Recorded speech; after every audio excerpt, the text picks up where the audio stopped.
Hey y'all, so the last thing that I want to show you that you can do in Google Docs is actually to insert an equation. So I'm going to insert an equation, which is right here below special characters, and it brings up this whole toolbar. So I'm going to say maybe 5x, and then up here there are operations. So you can do fractions and square roots and nth roots. You can do these are limits, I think. Subscript, superscript, right, which is exponents. Um, the header, right? All of these things. Here is parentheses, which you can also do using your keyboard, but that's here for you, as well as these are um, absolute value.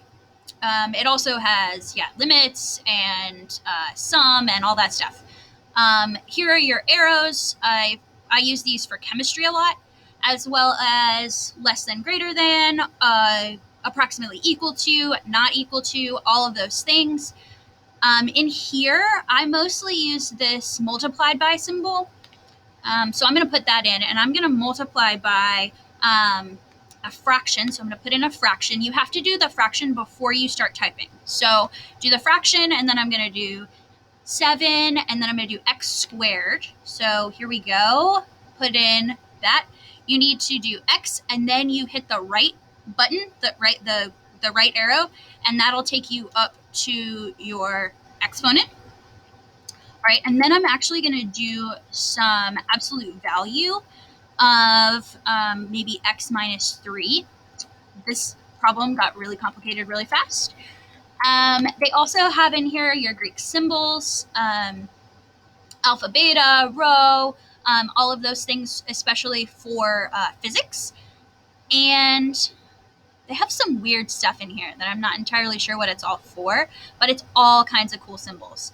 I mostly use the fraction one, square root, the exponents, absolute value I used for a unit, and then these I used for chemistry.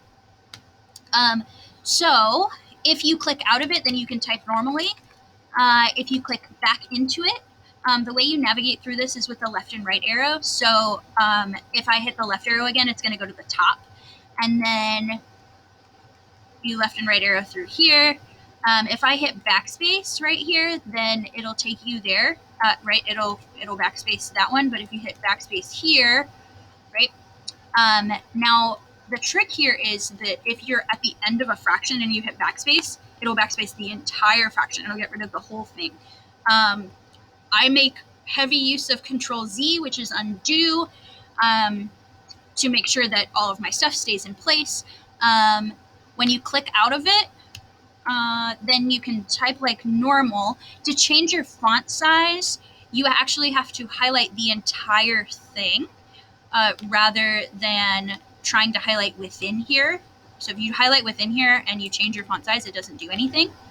But if you highlight the entire thing, then you can change your font size, which works really well, especially if you end up with something where the digits are going to be really small.